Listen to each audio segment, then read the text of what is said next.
Welcome to the Stellaris Pacifist experience. Although almost everyone is out to kill you and you can't defend yourself, you can survive and even thrive, and I'm here to prove that. My goal for this run was to become Galactic Custodian, without ever engaging in combat, so let's see if that's possible.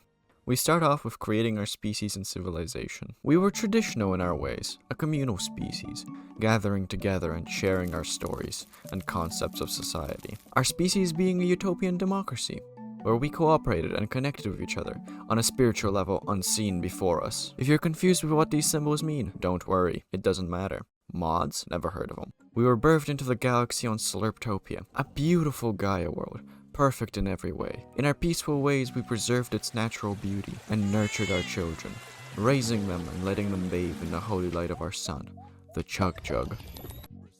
Although we were small in the vast galaxy of space, we had high hopes, as you can see by the name of our empire. The first few years were spent experimenting, figuring out our policies and ideals. We were a peaceful nation, with open borders and a proactive initial stance. Our production specialized in civilian economy, and our planets welcomed refugees with open arms. We of course prohibited population control, slavery, and purging, as those were far too cruel and unethical for us to use. We of course gave our citizens free public healthcare and education, as what dystopian first world country would not have those? We also made sure that we had a large amount of public transport and ways of communication for our citizens. We also spent quite a long time exploring the vast ocean that is the cosmos. Here we found the Malevolent Shard, which our scientists labeled a fallen empire, with whom we were sadly unable to reach an understanding, as they forced us to destroy a starbase we peacefully built on their border. About 10 years into our space adventure, we gained 3 parties, each identical to each other, because as a true democracy, we will never get anything done as we argue over our minuscule differences instead of actually solving the larger problems at hand. Yes, all of our presidents didn't achieve their goals, but hey, come on, that guy died, it's not his fault. We quickly picked up our traditions, becoming diplomats before even meeting any other species, and harmonious with each other. Early into our journey across the galaxy, we had quite a few run-ins with the space fauna, to which we referred as space whales, and where others would seek a violent solution, we spent our time studying these magnificent creatures and learned to coexist with them. The first neighbors we met were the Feral Consortium, and although they were fanatic xenophobes and were suspicious of us, we wanted to befriend them, so we sent our most talented speakers to stand outside their government buildings and improve our relations with them.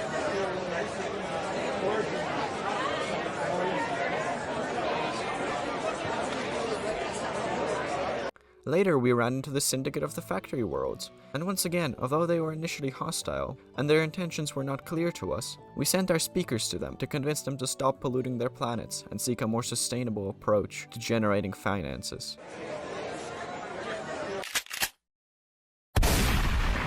Their species name did seem quite odd.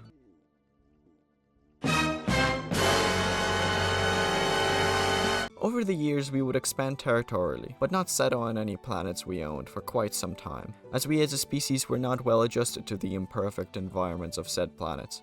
We decided to consecrate them as holy planets.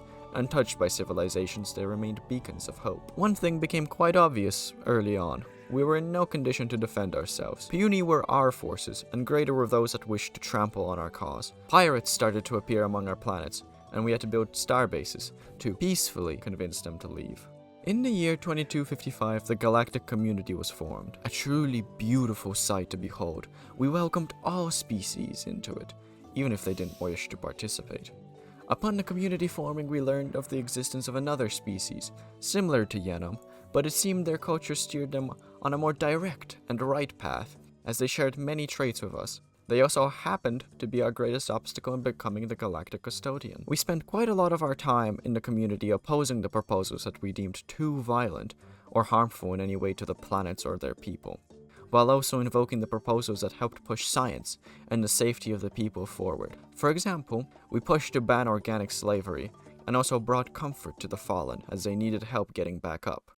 Due to allowing people to move into our prosperous nation, we started spreading our good message to new planets. The first being Slugjug, where all the species could come to as a beach resort planet, and spend their time surfing the waves and basking in the sun. Later we colonized Robojug, and it became a research planet, where our top scientists studied the cosmos, researching society, This helped us push our science even further, as we researched how to create gene clinics, artificial moral codes, and xenomorph armies, to make sure our people remain safe and complicit. Last but not least, we colonized Bugjug, on which we chose to treat the native fauna and flora with respect, as we did not want to succumb to barbaric needs, while also using it to artificially create exotic gases and crystals. We also noticed that on our planets, our Yenom friends decided to settle that was weird, fast food chain, which was quite nice of them as it fed our people. They said they needed some resources for these burgers, and so they created an ecologically friendly resource gatherer. At some point we experimented with a ship design, designed not to kill, but to peacefully make the enemy run in fear. This did not work sadly, and we had to scrap the concept for a much more crude way of pretending to be in some sort of way defended, as we still continued to be extremely weak and vulnerable compared to those around us. Soon we had a strange event take place on Slugjug, our first planet that we settled on and used as a resort. Its beaches were filled with snow, and we didn't know how to proceed, so we decided to observe it peacefully. I don't actually know what happened, but I guess our summer resort became a winter resort. In the year 2284, our peaceful ways were threatened by our Yenom friends attacking our Consortium friends. These were quite difficult times, as we had to watch and not participate, as we could not possibly intervene, as that would be against our ways, as the Consortium was decimated by the Yenom attack. We, however, were successful in convincing the largest fleet of the Consortium to not participate in the battle, and therefore saved 26,000 lives. Luckily, peace came pretty quickly afterwards, so we didn't have to worry about that anymore. Eventually, the Council was formed, where we, the saviors of the world, and the League of Planets and their vassal, took seats. This allowed us to A, have more political power than those outside the Council, and B, immediately proceed to voting on anything that we needed, and this will come into play later. Just a year later, the Marauders formed the Great Khan. We were definitely worried about our greatest political rival being directly beside it, and being in danger. Luckily, they got some help from their vassals and didn't die to it. Now, we began our great political strategy to receive the position of Galactic Custodian. Bribery.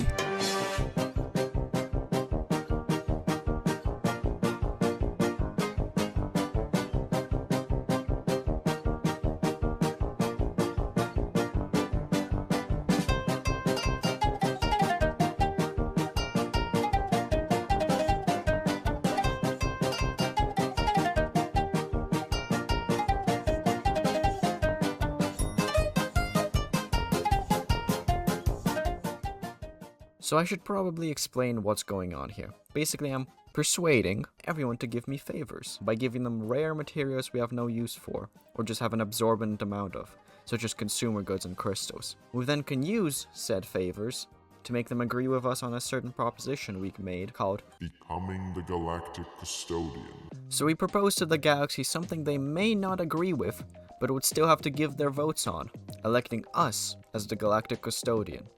After years of battling for this to go onto the Senate floor, we put our foot down and declared it a galactic emergency. And as you can see, we had a bit of an opinion, a bit of a point of view, a little bit of power. Some might even say, we were the council. Strangely enough, at some points the other members also voted for us, and then retracted their votes.